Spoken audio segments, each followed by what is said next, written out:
नमस्कार। Usha Chhabra institute for creative engagement में एक बार आपका फिर से स्वागत है। हम हर सप्ताह आपके लिए एक कार्यक्रम लेकर उपस्थित होते हैं। इसका नाम है गुफ्तगू। इसमें हम आपकी मुलाकात एक ऐसी शख्सियत से करवाते हैं जो कि कुछ अलग हटकर कार्य कर रहे हैं, बेहतरीन कार्य कर रहे हैं। तो आज हमारी श्रृंखला की इस कड़ी में हमारे साथ जुड़े हैं यश तिवारी जी। यश जी, आपका बहुत बहुत स्वागत है। बहुत बहुत शुक्रिया मुझे बुलाने के लिए। बहुत ही खुशी हो रही है आज इस प्लेटफॉर्म पे आके एंड आपकी ऑडियंस के साथ, ग्लोबल ऑडियंसेस के साथ इंटरेक्ट करके उनको गाइड करते हुए which we are going to do in our conversation ahead. Thank you. तो चलिए मैं आपका इंट्रोडक्शन बताती हूँ सबको। Yash Tiwari is a global youth mentor, best-selling author, and has written multiple books and has delivered in TED Talks and Josh Talks. He is a public speaker, mental health awareness advocate, and a youth influencer. His critically acclaimed debut novel, A Celebration in Tribulation, was written at the age of 16. He has also authored Pandemic 2020, Rife of the Virus, for which he has received the India Book of Records as well as the Asia Book of Records International Award for being the youngest author to write a fiction novel on COVID 19. Yash Tiwari is frequently invited to deliver talks and sessions on diverse social and psychological subject matters. He has delivered thought provoking sessions all around the world, such as in the US, UK, Philippines, Nigeria, Cameroon, Canada, Ghana, and various webinars, etc. सो बहुत बहुत स्वागत है यश जी। बहुत अच्छा लग रहा है क्योंकि मेरे प्लेटफॉर्म पे इस गुफ्तगू में बहुत लोग आए हैं और आपका शायद 45th या 46th नंबर है। तो ये तो बहुत खुशी की बात है कि प्लेटफॉर्म इतनी जल्दी और इतनी अच्छी से ग्रो कर रहा है and I am absolutely sure that it is positively impacting audience around the world. Yes, क्योंकि हम यहाँ पर मुलाकात ऐसे लोगों से करते हैं जो अलग हटकर कार्य कर रहे हैं। तो आजकल जो देखा जाता है कि पेरेंट्स बहुत परेशान होते हैं कि मेरा बच्चा आखिरकार करेगा क्या आगे जाके, है ना? तो मेरे मन में ये था, क्योंकि मैंने भी इतने साल बच्चों को पढ़ाया, तो मुझे लगा ये जो इश्यू है ना, ये सबको हॉन्ट करता है। नॉट ओनली बच्चे, इवन बड़े जब हम लोग हो जाते हैं तो भी लगता है कि यार ये लाइन मेरे लिए ठीक नहीं है, और करूं तो क्या करूं। तो यहाँ पर जितने भी लोग आए हैं, दे वर ऑल पैशनेट पीपल, और मतलब अपने काम में डटे हुए हैं, है ना? Mostly they are entrepreneurs. तो इसी श्रृंखला में हमने आपको चुना है इस बार के लिए, क्योंकि आप एक यूथ आइकन हैं। तो हमें अच्छा लगता है कि हम तरह तरह की उम्र के लोगों से बात करें। यहाँ बूढ़े लोग भी आए हैं और आप जैसे यंग लोग भी आ रहे हैं, ताकि यहाँ पर मिक्सचर हो हमारे पास इंटरव्यूज का, और अपनी आप एक्सपीरियंस शेयर करें। तो यश जी, आप इतने बड़े बड़े बड़े प्लेटफॉर्म में सब जगह जा रहे हैं तो ये बताएं कि ये शुरुआत कहाँ से हुई? बिल्कुल बिल्कुल। तो दरअसल ये जो जर्नी है इसकी शुरुआत हुई थी जब मैं 16 साल का था। एक कहानी है इसके पीछे छोटी सी जो कि आप सबको बताना चाहूंगा। तो ये बात है 2018 की, जब मैं अपने 12वीं के एग्जाम्स की प्रेपरेशन कर रहा था। अब हम सबको पता है कि स्पेशली हमारी कंट्री इंडिया में तो 12th बोर्ड्स के जो एग्जामिनेशन होते हैं वो तो ऐसा कह सकते हैं भयंकर मोमेंट होता है हर एक यंगस्टर के लिए एंड इक्वली उनकी फैमिलीज और पेरेंट्स के लिए, because that appears like a life defining moment for any, yeah, any youngster, any individual. So that sort of pressure, of course I have seen it, and मुझे भी ये बात मन में थी कि 12th बोर्ड्स आ रहे हैं तो प्रेपरेशन बहुत ही लग के करनी है, बहुत ही अच्छे से करनी है। 2018 की बात है। तो जैसे ही मेरी 12th क्लास शुरू होने वाली थी मैंने सोचा कि अरे यार एक बार अभी 12th शुरू हो गई ना, पूरा फोकस सिर्फ पढ़ाई में लग जाएगा और हर कोई पढ़ाई के लिए ही कहता रहेगा। अब उसके पहले क्या हुआ था, फॉर्चुनेटली 22 दिन की एक छुट्टी का पीरियड मिला था मुझे। तो मैंने सोचा कि क्यों ना इस छुट्टी के पीरियड में कुछ ऐसा करना शुरू करते हैं जिसकी तरफ एक इंटरेस्ट भी है, एक पैशन भी है, just to try it out, just to spend some time in doing what I am passionate about. और बस इसी सोच के साथ एक दिन मैंने सोचना शुरू कर दिया कि चलो कुछ लिखते हैं। और उस एक छोटे से थॉट ने that kickstarted the process of me authoring the very first novel of mine. उस दिन जब मैंने लिखना शुरू कर दी थी अपनी डेब्यू नॉवेल, अपनी पहली किताब, which went on to become a celebration in tribulation. मेरी international critically acclaimed and well received novel, जिसको कई सारे अवार्ड्स और अक्लेम्स भी मिल चुके हैं दुनिया भर में, which I'm genuinely very humbled and grateful for. तो 16 साल की उम्र में 12th के बारे में सोचते हुए जो सिर्फ अपनी फील्ड ऑफ पैशन में एक पहला कदम उठाया था, एक यानी आपको लिखना पसंद था? लिखना मुझे पसंद था। अच्छा। मैं कह सकता हूँ 6 या 7 साल की उम्र से। इसके अच्छा। पीछे भी एक कहानी है हाँ, कि when I was very young, when I was very little actually, तो मैं कई सारी कहानियां और poetries and stuff like that लिखता था, बट खुद तो मैं छोटा था। तो मेरे जो पेरेंट्स थे वो उसको एक ऑनलाइन ब्लॉग पे कहीं पे अपडेट कर देते थे। This was also quite old. तो हमेशा से ही कह सकते हैं कि ये जो लिखने की तरफ और कहानियों को जनरेट करने की तरफ एक रुझान है, that has been there since as long as I can remember. बहुत अच्छा। तो उस समय जो आपकी कहानी चल रही थी कि आपने ये नॉवल लिख लिया और 12वीं की परीक्षा भी थी, यस।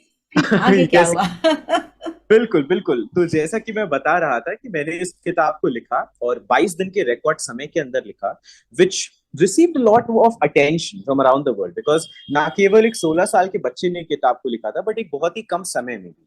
तो that went on to create a lot of buzz and I was invited for my first TED talk। और कुछ महीनों बाद ही मैं TED के इंटरनेशनल प्लेटफॉर्म पे, जिसको हम सभी जानते हैं दुनिया का सबसे बड़ा प्लेटफॉर्म, वहां पर मुझे इनवाइट किया गया था टॉक डिलीवर करने के लिए। End of course that was a huge moment, but even bigger was the fact कि जब मैं उस इवेंट में गया, मैंने देखा कि मेरे साथ के जितने भी सह स्पीकर्स हैं, जो मेरे को स्पीकर्स थे, all of them were in their 60s और 70s और 80s। All of them were established actors और पॉलिटिशियंस और sportsman and renowned personalities from around the world. तो उस दिन मुझे एक बात रियलाइज हुई कि जब बात आती है दूसरों को इंस्पायर करने की या इम्पैक्ट करने की, वहां पे आपकी जो एज है वो कभी भी एक ऑब्स्ट्रक्शन नहीं बन सकती, वो कभी भी एक बैरिकेड नहीं बन सकती। आप किसी भी उम्र में, भले ही आप बहुत ही कम उम्र के क्यों ना हो या इवन आप बहुत ही ज्यादा बड़ी उम्र के क्यों ना हो, if you have a passion for it in yourself, if you have a fire for it in your life, the positive fire of doing something impactful, then I can assure you कि आप certainly लोगों को impact कर सकते हैं और कुछ worthwhile कर सकते हैं। तो मेरा तो हमेशा से यही मानना है कि age is just a number and it is just about channelling the potential and the passions that you have within yourself. और उसी दिन से शुरू कर दी अपनी जर्नी, और आज दुनिया भर में लोगों को, अलग अलग वर्ग के लोगों को इम्पैक्ट करता हूँ, इंस्पायर करता हूँ, जिंदगी के कई पहलुओं के बारे में गाइड करता हूँ। बहुत सुंदर। तो जब आपने पहली किताब लिख तो ली, छपाना कहाँ है, ये सब मम्मी पापा का गाइडेंस रहा, क्या हुआ? नहीं, दरअसल इस बारे में गाइडेंस इसलिए नहीं था बिकॉज जितना मैं उस बारे में नहीं जानता था उतना ही वो लोग भी नहीं जानते थे। बट इसमें भी एक ट्विस्ट है। दरअसल उन लोगों को काफी बाद तक ये बात पता ही नहीं थी कि मैंने किताब लिख ली है। It all happened after I was, done with everything, the entire process of it, the writing process, the technicalities and everything. तो मैंने तो उन लोगों को, दरअसल मुझे ये भी बहुत अच्छे से सीन याद रहता है, रात के 12 बज रहे थे और शायद अप्रैल का महीना था। सब लोग सो गए थे अपने कमरे में जाके, और मैंने जल्दी से जाके उनको बताया कि देखो बुक लिख ली है, ऐसा ऐसा है, अब चलो शुरू करते हैं इस पॉजिटिव प्रोसेस को। तो उनके लिए भी वो काफी ज्यादा पॉजिटिवली सरप्राइजिंग था, बट कहीं ना कहीं इस चीज को लेके डायरेक्शन जरूर एक ढूंढनी पड़ी थी। हालांकि अब ये है कि बिकॉज इस बात को लेके क्लैरिटी डेवलप हो गई है, तो अब मैं विश्व भर में यंगस्टर्स को भी और हर वर्ग के इंसान को गाइड करता हूँ और मेंटोर करता हूँ कि कैसे वो लोग भी लिटरेचर के इस पैशन को और इस फील्ड को परस्यू कर सकते हैं और इसमें आगे बढ़ सकते हैं।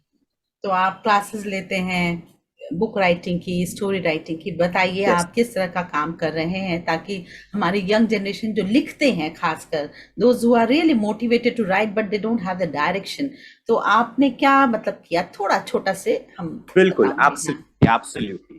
तो मैं कई सारी ऐसी वर्कशॉप्स और मास्टर क्लासेस दुनिया भर में कई प्लेटफॉर्म्स पे डिलीवर करता हूँ, जिनमें मैं गाइड करता हूँ सिर्फ यंगस्टर्स को ही नहीं बट हर वर्ग के लोगों को, कि कैसे वो लोग भी जो उनके मन में कॉन्सेप्ट्स आ रहे हैं, उनके दिल में कहानियां आ रही हैं, उनको कागज पे पिरो सकते हैं, बट इवेंचुअली उस एब्स्ट्रैक्ट प्रोसेस के बियॉन्ड उसको प्रोफेशनली पब्लिश भी कर सकते हैं, अपने लिटरेरी एंडेवर्स को आगे ले जा सकते हैं और प्रोफेशनली लिटरेचर की फील्ड में आगे भी बढ़ सकते हैं। अब as a matter of fact, जैसे थोड़ी देर पहले हम लोग एज की बात कर रहे थे, कई ऐसे भी लोग हैं जो कि बहुत ही ज्यादा कह सकते हैं प्रोफेशनली सक्सेसफुल भी रह चुके हैं अपनी जिंदगी में। मुझे याद है मेरे कुछ पास स्टूडेंट्स कह सकते हैं चार्टर्ड अकाउंटेंसी की फील्ड में रिटायर्ड हो चुके हैं। कई सारे ऐसे लोग थे जिन्होंने बहुत इंजीनियरिंग या डॉक्टरिंग जैसी फील्ड में भी आगे बढ़ के अपनी पूरी एक सक्सेसफुल जिंदगी जी ली, but even after that they are willing to follow the passion of writing and narrating stories. तो इसी को लेकर मैं मास्टर क्लासेस और वर्कशॉप्स डिलीवर करता हूँ, और हमेशा बहुत ही खुशी होती है अपने वॉइसेस और अपने वर्ड्स को यूटिलाइज और चैनल करने में to positively impact and inspire the entire world. बहुत बढ़िया, बहुत अच्छी बात बोली आपने। तो मतलब कि आप राइटिंग स्किल पर करते हैं काम, लोगों को बताते हैं और मोटिवेट भी करते हैं मेंटल हेल्थ पे। ये वाला जी विषय कैसा लगता है आपको? क्योंकि यंगस्टर्स जो है इस समय बहुत मेंटल हेल्थ से गुजर रहा है, different type of mental health. बिल्कुल। तो आप किस तरह से एड्रेस करते हैं उस चीज को? What do you feel about it? Mental health मेरे हिसाब से एक ऐसा टॉपिक है कि I would say because of all the things that have happened in the past 2-3 years, pandemic के चलते हुए, कोविड और क्वारंटीन के चलते हुए, लोगों ने फाइनली इसके बारे में डिस्कस करना शुरू किया है। एक जो कह सकते हैं इनिशियल कन्वर्सेशन है वो स्टार्ट हो गई है, but at the same time it is not enough.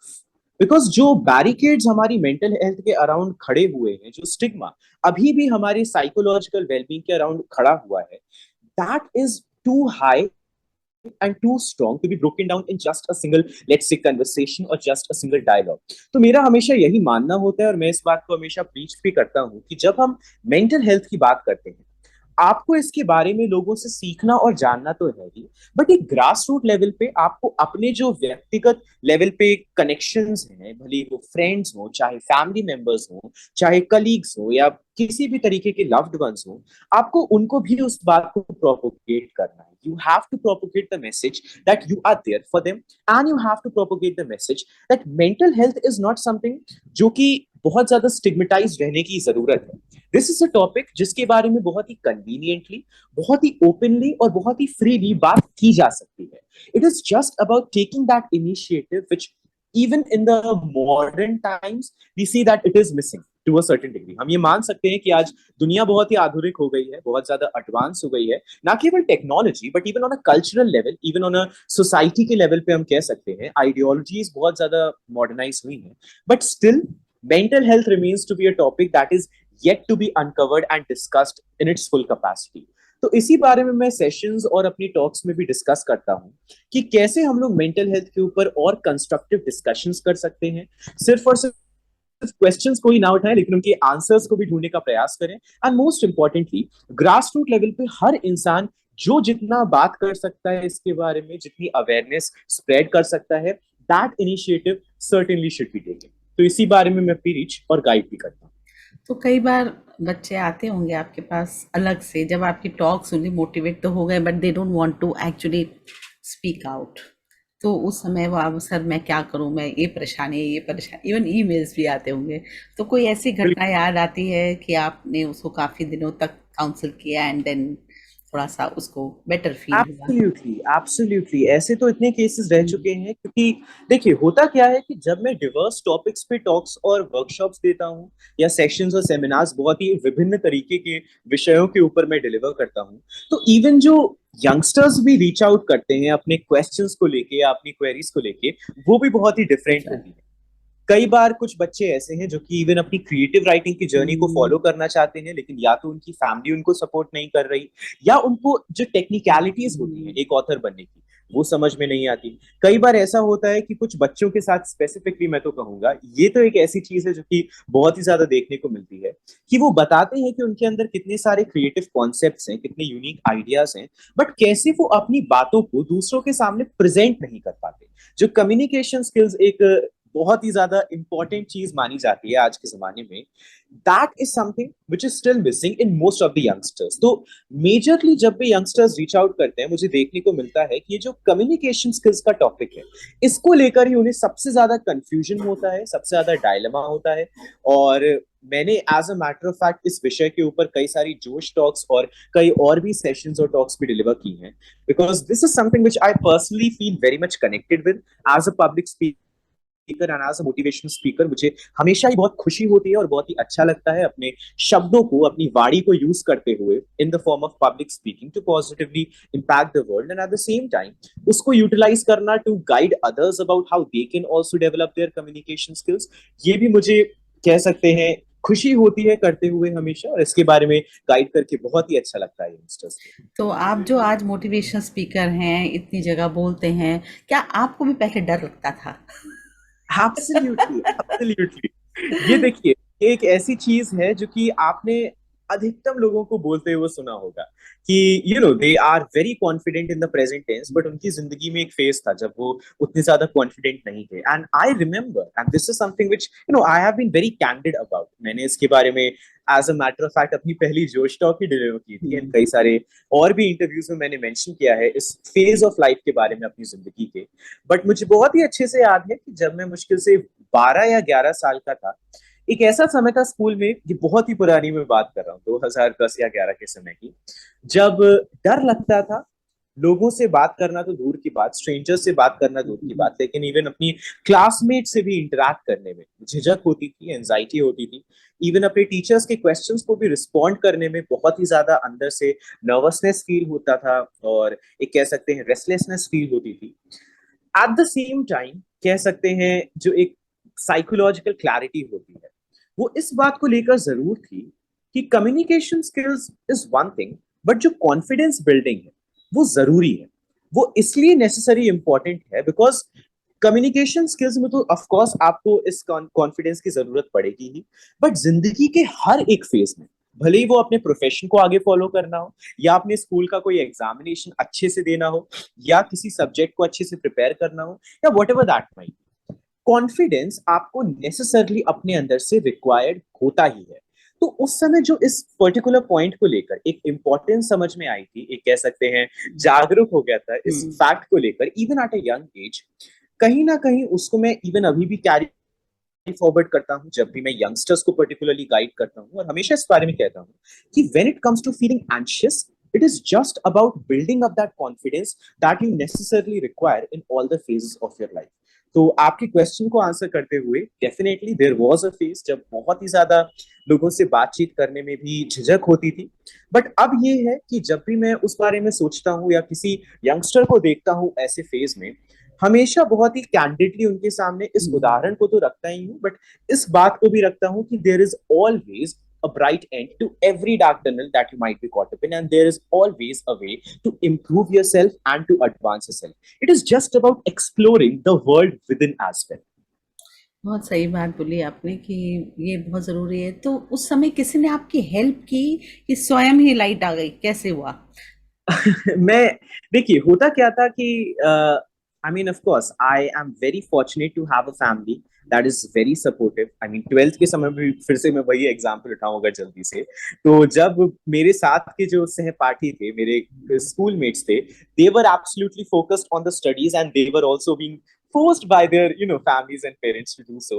My parents and my family was also fine with me doing the studies while at the same time delivering sessions and workshops दूसरे स्कूलों में और colleges में जाके, जब मेरी खुद की भी इवन स्कूल की पढ़ाई थोड़ी सी पेंडिंग थी। तो आई इन दैट सेंस आई से कि I am always feeling very fortunate, and I always will be, to have a family that is very supportive, that is very much in appreciation of all that I do and all that I want to do.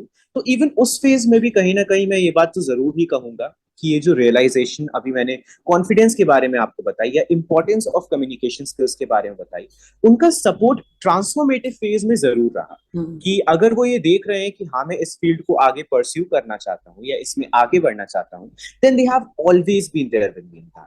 तो कहीं ना कहीं एक वो जो supportive कह सकते हैं network of family, but also teachers and mentors and friends and loved ones and individuals whom I appreciate a lot as well, उन सभी के सपोर्टिव उस कह सकते हैं पॉजिटिविटी ने भी बहुत ही ज्यादा एनकरेज किया इन द लॉन्गर रन।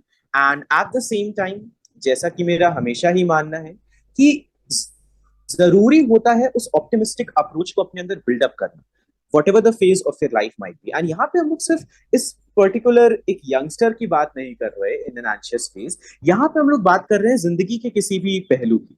आप अपने प्रोफेशन में हो सकते हैं, आप एक स्टूडेंट हो सकते हैं, आप इवन एक होम मेकर हो सकते हैं कि आप दिन से रात तक सिर्फ घर का काम करते हैं, but at the same time at days you feel a little bit either unsettled और रेस्टलेस। तो जो ऑप्टिमिस्टिक अप्रोच होता है अपने लिए डेवलप करना कि yes you can get better and you want to get better, ये एक ऐसी चीज है जो कि शायद कोविड-19 की वैक्सीन नहीं है या किसी बीमारी की वैक्सीन नहीं है, बट एक बूस्टर की तरह जरूर एक्ट करता है। Because the moment you decide for yourself that I want to get better and I can get better, जब आप अपने लिए उस ऑप्टिमिस्टिक माइंडसेट को डिक्लेयर कर देते हैं, उस मोमेंट से ही ऑटोमेटिकली आपको अपने अंदर एक पॉजिटिव ट्रांसफॉर्मेशन और ग्रोथ भी फील होने लगती है। तो ये भी एक बहुत ही ऐसी मैं कहूंगा जरूरी चीज है साइकोलॉजिकल लेवल पे, जो कि इंडिविजुअल्स को, not just youngsters but individuals across all demographies need to develop if they genuinely want to improve और go further in their life. बहुत बढ़िया। तो आपकी उम्र अभी छोटी है ना? मैं ये बोलूँगी यू आर वेरी यंग। और जब आप बोलते हैं बच्चों के सामने, उनको लगता है कि हमारे जैसा ही कोई व्यक्ति है जो हमारे ही जैसे निकल के गया है। एक बड़ा आदमी जब बोलता है उसका कनेक्ट, और आप जब उन लोगों को बता रहे हैं उसका कनेक्ट, है ना, उसमें फर्क है। तो बच्चे दौड़ते हुए आते हैं, भैया, ये भैया ही बोलते होंगे आपको, मुझे बिल्कुल लगता है सर एग्जैक्टली बोलते हैं कि और नहीं, पता नहीं। कई बार ऐसा होता है कि मैं ऑडियंस को भैया दीदी बोल रहा होता हाँ, क्योंकि हूँ। हाँ बिल्कुल, तो क्योंकि यही स्कूल कॉलेज के बच्चे हैं जो आपकी उम्र है, तो उसमें क्या है, उनको इमीडिएट कनेक्ट भी होता है, and you also understand because you have gone through all this stages recently, क्योंकि आप भी बड़े हो रहे हैं अभी, है ना? तो उनकी परेशानियां और खासकर ये जो इस वक्त चल रहा है सब कुछ, तो ये बिल्कुल रेलिवेंट है आपके एज के हिसाब से। आपको जिस तरह से आप फेस कर रहे हैं, वो इस वक्त उसी चीज को फेस कर रहे हैं, है ना? तो क्या होता है कि आप उनको आराम से गाइड कर पाते हो, मुझे ऐसा लगता है। बिल्कुल बिल्कुल, आई 100% अग्री विद दिस। और इसमें एक ये भी फैक्ट होता है कि जैसा कि आपने कहा, यंगस्टर्स जब देखते हैं कि कोई एक यंग इंडिविजुअल यस, उनके साथ कन्वर्स कर रहा है, more than just I would say speaking, but उनके साथ इंटरैक्ट कर रहा है, उनसे यस, बातचीत कर रहा है। क्योंकि मेरा हमेशा क्या होता है कि जब भी मैं कोई सेशन डिलीवर करता हूँ या कोई टॉक डिलीवर कर रहा होता हूँ, if I have the opportunity for it, मैं सर्टेनली ऑडियंस के साथ इंटरैक्ट करता हूँ। यानी कि मैं इतने क्वेश्चंस उनसे पूछता रहता हूँ, इतनी सारी बातें उनसे इवन सेशन के दौरान करता रहता हूँ, बिकॉज मेरा ऐसा मानना है कि अपनी ऑडियंस के साथ कनेक्टिविटी को डेवलप करना बहुत ही ज्यादा जरूरी है। और वो तभी हो पाती है जब आपकी ऑडियंस को ऐसा लगता है कि आप उन पे बात नहीं कह रहे, आप उनसे बात कह रहे हैं। बिल्कुल। You are not speaking on them but you are speaking with them. तो क्योंकि एक ये जो आप जब क्वेश्चन थ्रो करते हैं वो इंटरैक्टिव हो जाता है, वो अपनी समस्याएं बताते हैं, फिर वहीं से सोल्यूशन निकलता है ना? सोल्यूशन तो देखो आपने कहा ना अपने अंदर ही है, पर उनको उस समय वो प्लेटफॉर्म देना where they can speak to you and then you listen to them. See, listening यहाँ पर इन दिनों खत्म हुई हुई है, बहुत एवरीवन इज स्पीकिंग है ना? तो उनको वो समय मिलता है जहां वो आपसे बात करते हैं, आप उनकी प्रॉब्लम को समझते हैं, देन यू गिव सोल्यूशन, और फिर उनको ये अच्छा लगता है, हाँ भाई ये लड़का ठीक है, ये भाई ठीक है, हमारा हमारी जैसे कि बात सुनता है। मेरा मेरा हमेशा क्या होता है कि जब भी मान लीजिए मैं इवन अगर 5,000 की ऑडियंस को सेशन देने गया हाँ, और मैंने कोई क्वेश्चन पूछा, अब मुझे दिख रहा है कि एक ऐसा बच्चा है बिल्कुल बैक ऑफ द ऑडिटोरियम में, जिसको जो बिल्कुल सर झुका के बैठा है, मुझे देख के समझ में आ रहा है कि वो क्वेश्चन से बिल्कुल। छुपना चाह रहा है, बात नहीं करना चाह रहा। मैं डेफिनेटली उसी को खड़ा करता हूँ, क्योंकि जब वो बोलता है तो majority of audience also gets to understand that there is a way to come out of all the anxiety, of all the nervousness, and to be able to improve yourself. तो हमेशा ही जो ऑडियंस के साथ connectivity है उसको बनाने का मैं प्रयास करता हूँ, और बहुत ही खुशी भी होती है जब उनके साथ इंटरैक्ट करने का मौका मिलता है। और जिस बच्चे की आप कह रहे हैं बात, जो व्यक्ति की आप बात कर रहे हैं जो सिर झुकाकर बैठा है और आपने प्रश्न पूछा और सबके बीच जब वो खड़ा हो गया और उसने जवाब दे दिया, चाहे छोटा, लेकिन वही दिन उसका ट्रांसफॉर्मेशन कर, बिल्कुल क्योंकि उसको बिल्कुल लगा मैं 5,000 लोगों के सामने बोला हूँ। ये जो एक कॉन्फिडेंस आ जाता है ना, फिर उसके लिए नो लुकिंग बैक, है ना? तो एग्जैक्ट। तो बहुत अच्छी बात है, आपसे बातचीत करके बहुत अच्छा लगा। अच्छा, आपका कोई हॉबी शॉबी क्या है? सबको बताइए कि ये सारा दिन आप मोटिवेशनल बुक्स पढ़ते हो, या आप क्या हॉबी है? म्यूजिक सुनना, पढ़ता फिल्में देखना, क्या करते हो? एब्सोल्युटली एब्सोल्युटली, ये आपने बहुत ही अच्छी हॉबी बता दी। फिल्म्स और टेलीविजन शोज और कई सारी सीरीज में जरूर देखता हूँ, बुक्स भी मैं पढ़ता हूँ, but generally they are of the fiction genre only because that is what I write in. तो मेरा क्या होता है कि जो नरेटिव्स हैं, जो स्टोरी टेलिंग है, जो ब्रिलियंट स्टोरी टेलिंग होती है, मुझे उसको एनालाइज करना बहुत ही अच्छा लगता है। लाइक फॉर एग्जाम्पल, ये कंपेरेटिव एनालिसिस में नहीं बता रहा, बट होता क्या है कि जैसे कोई शो है जो कि मेरे फ्रेंड्स भी देख रहे हैं, मैं भी देख रहा हूँ, अब मुझे दिखता है कि मेजोरिटी ऑफ लोगों को उसको एक एंटरटेनमेंट के पॉइंट ऑफ व्यू से देखने का ही पर्सपेक्टिव रहता है। बट अगर मैंने एक शो को देखना शुरू करा, मैं उसके म्यूजिक को भी एनालाइज करना शुरू कर दूंगा, एक ही कैरेक्टर का जो बिल्डिंग अप का प्रोसेस है वो भी देखना शुरू कर दूंगा, जो वर्ल्ड बिल्डिंग उसमें दिखाई गई है उसको भी काइंड ऑफ स्टडी करना शुरू कर दूंगा। And there is reason for that because I also professionally write stories, I also feel passionate about it and I do this as something that I have a creative flair in। तो मुझे ये लगता है कि अगर मैं even एक 5 minute की भी कोई मूवी देख रहा हूँ, मैं उससे क्या कितना सीख सकता हूँ, ताकि जब मैं अपनी कहानियों को लिखूं या इवन लेट्स से अपने सिनेमैटिक पीसेस पे वर्क करूं, I also do the best that there possibly can be to inspire as many around the world as possible। तो in that sense of course great storytelling को analyze करना भी मुझे उतना ही hobby जैसा लगता है जितना कि great storytelling करना मुझे अपना पैशन लगता है। एंड And yes, ये मैं कहूंगी कि जो जिसको आप एड्रेस करते हैं, अधिकतर जो यूथ है इन दिनों नेटफ्लिक्स देख रहा है ना, मूवीज हॉल में कम जाते हैं, उनके मोबाइल पे इंस्टाग्राम पे इतने स्टोरीज ये वो चल रहे हैं। So if you are on Netflix you come to know what is actually, क्योंकि अधिकतर वही बच्चे हैं जो सब ये देख रहे हैं। मैंने भी एक्चुअली कुछ दिन पहले ही सब्सक्रिप्शन लिया है तो you I will can see कि वहां पर क्या चल रहा है, और आजकल लोग नेटफ्लिक्स और ओटीटी पे बहुत जा रहे हैं। तो ये जो बच्चे हैं जो ये देख रहे हैं, आपको पता लगता है इनकी क्या चल रही है मेंटालिटी पीछे कैसे, क्योंकि वहां ओटीटी में जो है कितना टीआरपी बन रहा है, किसका बन रहा है, क्यों बन रहा है, और फिर वो आप उसको यूटिलाइज करके आप अपने थॉट्स में भी डालते हैं, उनके सामने रखते हैं, and you connect, you know, आपने उस कैरेक्टर का नाम ले, सब हंस पड़े, है ना। बिल्कुल तो होता ये जो है कनेक्शन का एक पॉइंट आ जाता है। तो वेरी गुड कि आप ये सब भी देखते हैं और अपनी कहानियां भी लिखते हैं, लोगों को भी मोटिवेट करें। और कुछ जो रह गया जो हमने नहीं बात की। अम, ऐसे तो फिर और भी कई सारी फील्ड्स हैं जिनकी तरफ मेरा इंटरेस्ट है। अगर अभी मैं कुकिंग की बात करने बैठी तो फिर बहुत ही ग्रेट। लंबा हो जाएगा डिस्कशन। बट अच्छा। Yes, certainly cooking and baking is something which wow. I dab into. मैं ये नहीं कहूंगा कि मैं बहुत ज्यादा अच्छे से करता हूँ या professionally, but I can bake a piece of cake if you'd like me. तो ग्रेट। और सिर्फ केक या खाना वाना भी, कुछ नहीं, राजमा चावल ये वो सब बना लेते हो? तब तो या मम्मा पापा को खिलाते हो अच्छे से?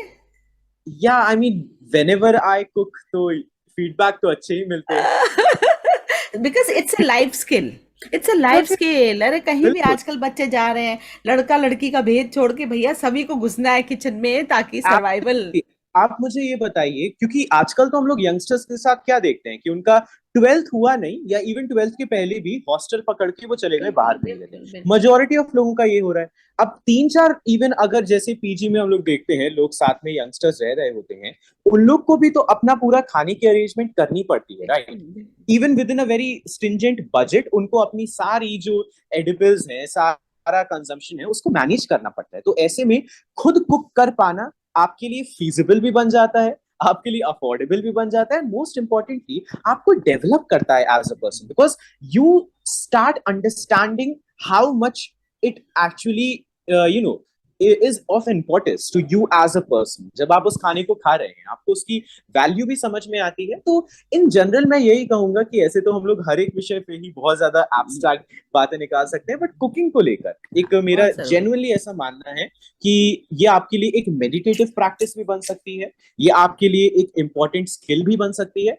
एंड आज के जमाने में तो हर किसी को बेसिक लेवल का एटलीस्ट आना बहुत ही जरूरी और मतलब मुझे बदलाव भी दिख रहा है। अब पहले जो बोलते थे कि किचन में लड़कियां सिर्फ जाती है, वैसा नहीं है, बहुत है। बिल्कुल लड़के भी, और बिल्कुल भी। बहुत आराम से अपनी स्टोरी डालते हैं। आई हाँ, रियली एंजॉय, आई मतलब मुझे अच्छा लगता है बच्चे अगर ये सब काम में आगे हैं, और क्योंकि ये जरूरी है ना। ये वो नहीं रहा अब जमाना। अब दे आर गोइंग आउट, और हॉस्टल है जैसे आपने बताया, बाहर भी इंडिया से बाहर जा रहे हैं, खाना नहीं बनाना आता तो सारा दिन वो नहीं खा सकते। तो अपना exactly। एक बेसिक आना चाहिए बनाना। बिल्कुल सही और बात।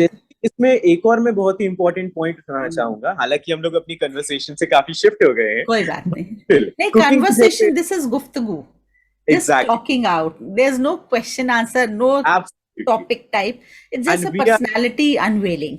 We are covering all the avenues of life. हाँ तो हाँ। जैसे कि इसकी बात कर रहे थे, आपने अभी एक बात उठाई कि जब बच्चे कहीं बाहर जाते हैं, अब इससे मेरे दिमाग में एक एग्जांपल आया कि कई बार क्या होता है, क्योंकि मैं जब किसी नए रीजन में जाता हूँ, विजिट करता हूँ, तो वहां पे आपको दिखता है कि जो एक कह सकते हैं सोसाइटल हैबिट्स हैं, जो सोसाइटी के खाने पीने के तौर तरीके हैं, हैबिट्स हैं, they can be entirely different. Different. तो अब ऐसे में जब एक कोई यंगस्टर लॉन्ग टर्म के लिए एक किसी न्यू रीजन में जा रहा है या न्यू प्लेस में जा रहा है, क्योंकि पढ़ाई के लिए तो आजकल सभी को ही जाना पड़ता है, उनके लिए इतना ज्यादा जरूरी हो जाता है, अगर वो out of the loop feel कर रहे हैं, कि at least back from the home आपको अपनी बेसिक जो नेसेसिटीज है उसको कंसिडर करना, उसको प्रिपेयर करना तो अच्छे से आता ही है। तो ऑन दैट लेवल मेरा फिर से वही कहना है कि सिर्फ मैगी बनाना नहीं आना चाहिए आज के यंगस्टर्स को, बेसिक लेवल की जो कुकिंग है वो आना बहुत ही जरूरी है एंड मजेदार है। मतलब सोच के लगता है कि बहुत ही ज्यादा या तो डिफिकल्ट है या बोरिंग है, बट अभी मैंने भी कई सारे यंगस्टर्स की तरह पैंडेमिक के दौरान ही एक्चुअली कुकिंग करना शुरू की, और शुरुआत मैंने बेकिंग से की थी, फिर उसके बाद प्रॉपर तरीके के सब कुछ बनाने लगा। But in the longer run यही कहना है कि अब वो एक लाइफ स्किल बन गई है। तो सबके लिए सजेशन भी यही होगा कि कुकिंग हो गई या कम्युनिकेशन स्किल्स हो गई, जो बेसिक लाइफ की नेसेसिटीज है और बेसिक लाइफ स्किल है, उनको आप डेवलप करें थोड़े फोकस के साथ, क्योंकि ये एक ऐसी चीज होती है जो कि एक particular Avenue of your life में लिमिटेड नहीं होती। कम्युनिकेशन स्किल्स भी आपको जिंदगी के हर एवेन्यू में चाहिए पड़ेंगी, कुकिंग की स्किल्स भी आपको जिंदगी के हर एक पड़ाव में चाहिए पड़ेंगी, भले ही वो अपने थॉट्स को प्रेजेंट करना हो या अपने थॉट्स को प्रॉपरली माइंड में चैनल और स्ट्रक्चर करना हो। It is all about understanding the importance of those necessary soft skills, developing them, acknowledging them and developing yourself in the process as well. और अगर दिक्कत आए तो पेरेंट्स से बात करें, टीचर से बात करें, मेंटर से बात करें, आपसे बात करें। तो यश जी, आपसे बात करके बहुत ही शानदार लगा, मजा आया। यंग ब्लड है, यूथ है, एकदम ताकत के साथ आ रहा है और लोगों को गाइड कर रहा है। I am so happy that you are doing so much. तो wish you all the best for your new endeavours, और किस तरह से आप और यूनिवर्सिटीज जाएं और स्कूलों में जाएं और एक बार फिर हमारी गुफ्तगू में आए कुछ सालों में। तो और भी नए और आपके स्किल्स और आ जाएंगे। So thanks a lot for coming here. बहुत शानदार रहा, बहुत अच्छा लगा बातचीत करके। Thank you so much. Thank you.